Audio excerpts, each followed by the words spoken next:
নাস্তিকতা নিপাত যাক, দিন ইসলাম জিন্দাবাদ। নাস্তিকতা নিপাত যাক, দিন ইসলাম জিন্দাবাদ। কোটি প্রাণে একই আওয়াজ, খোদাদ্রোহী ছাড় পাবে না, এই বাংলায় ঠাঁই হবে না, মুসলমান জেগেছে আজ। ঠিক না বলেন? তোলো তোলো আওয়াজ তোলো, জোর কদমে সামনে চলো, সময় মিলে একই তালে দাও না স্লোগান, নারায়ে তাকবীর, নারায়ে তাকবীর। মুসলমানের এই জমিনে নাস্তিকদের ঠাঁই নাই, নাস্তিকদের পক্ষে যারা তাদের কোনো রক্ষা নাই। মুসলমানের এই জমিনে নাস্তিকদের ঠাঁই নাই, নাস্তিকদের পক্ষে যারা তাদের কোনো রক্ষা নাই। এই জমিনে থাকতে হলে কোরআন মানতে হবে, কোরআন না মানলে সে তো বিতাড়িত হবে। তোলো তোলো আওয়াজ তোলো, জোর কদমে সামনে চলো, সবাই মিলে একই তালে দাও না স্লোগান, নারায়ে তাকবীর, নারায়ে তাকবীর। দিন ইসলাম, দিন ইসলাম, আল কোরআনের আলো, লিল্লাহি তাকবীর। মুসলমান ভাইরানে আমার, খুব মনোযোগ দিয়ে কথাগুলো শুনে নিবেন। রে সিরাজগঞ্জের মুসলমান, আমার আল্লাহ রাব্বুল আলামিন বলে দিলেন সূরা জুমার 39 নম্বর সূরা 24 নম্বর পারা 2 নম্বর পৃষ্ঠার 1 নম্বর লাইন, আয়াত নম্বরটা হলো 41। 41 নম্বর আয়াতের মধ্যে আল্লাহ চমৎকার ভাবে বলেন, ইন্না আনসালনা আলাইকাল কিতাবা লিন্নাসি বিল হক فمن اهتدى فلنفسه ومن ضل فإنما يدل عليها وما أنت عليهم بوكيل।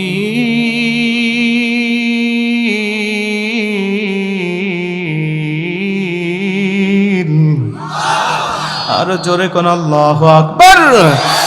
প্রত্যেকটি কুরআনুল কারীমের আয়াত তেলাওয়াত শেষ হবে যখন, আমি আমার শাহাদাত আঙ্গুলি দিয়ে আপনাদেরকে ইশারা দিব, তখন আমার শাহাদাত আঙ্গুলির ইশারা পাবেন যখন, 2 হাত উঁচু করে আল্লাহু আকবারের আওয়াজটা দিবেন তখন। এই কর্মসূচি চলতেই থাকবে ততক্ষণ, আখিরি মুনাজাত হবে না যতক্ষণ। রাজি আছেন যারা যারা 2 হাত উঁচু করে আবারও আমার আল্লাহকে দেখায় দেন তারা তারা, জোরে কোন আল্লাহু আকবার। মুসলমান ভাইরা আমার, খুব মনোযোগ দিয়ে কথাগুলো শুনে নিবেন।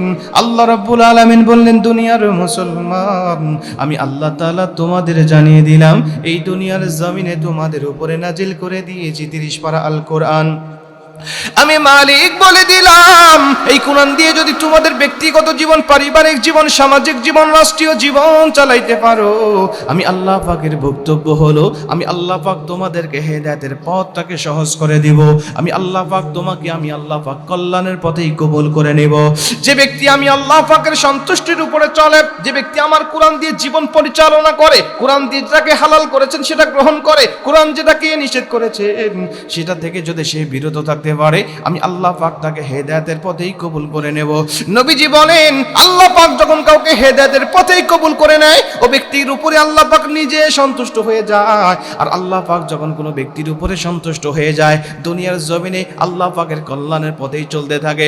দুনিয়ার জমিন থেকে লোকটা যখন বিদায় নিয়ে চলে যাবে, আল্লাহ পাক তখন তার কবরটাকে জান্নাতের পরিবেশ করে দেয়। জোরে কোন সুবহানাল্লাহ।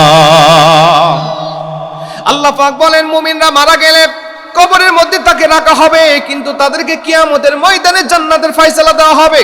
কিন্তু মুমিনদের মধ্যে এমন কোয়ালিটি ফুল মুমিন থাকবে, ইমানদারদের মধ্যে এমন কোয়ালিটি ফুল মুমিন থাকবে, এরা যখন কবরে যাবে, এক একজন কবরবাসীকে, এক একজন মুমিনকে কবরের মধ্যে এক এক রকম ফ্যাসিলিটি দেওয়া হবে।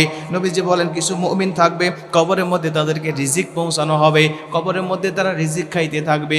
দুনিয়ার জমিনে যেমন তারা রিজিক গুলো ভক্ষণ করেছে, কবরের মধ্যে তারা জান্নাতি নিয়াজ রিজিক গুলো, নাজ নিয়ামত গুলো খাইতে থাকবে।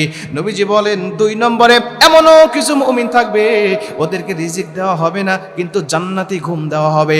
কবরের মধ্যে যাওয়ার সঙ্গে সঙ্গে ঘুম পেয়ে যাবে। ইসরাফিল আলাইহিস সালাতু ওয়াসসালাম সিংগায় ফুৎকার দিবেন না যতক্ষণ ও বান্দার ঘুম ভাঙবে না ততক্ষণ।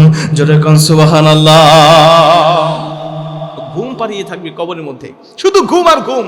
নবীজি বলেন আরেক প্রকার ইমানদার থাকবে, এদেরকে কবরে যাওয়ার পরে ওদের কোনো প্রশ্নই হবে না, ডাইরেক্ট কবরে গিয়েছে তো কবরটা জান্নাতের পরিবেশ হয়ে গেছে, লা ইউসাল ফি কবরিহি, কোনো সওয়াল হবে না, ইল্লা ওয়াকাহুল্লাহু ফিতনাতাল কবর, কোনো ফিতনা হবে না, ডাইরেক্ট কবরে শুয়েছে। মানুষ জান্নাতে যাওয়ার জন্য বাধা ছিল শুধু মরণ, ও মরে নাই বিধায় জান্নাতে যায় নাই, মরণ যখন হয়ে গেছে সরাসরি জান্নাতের মধ্যে চলে গেছে।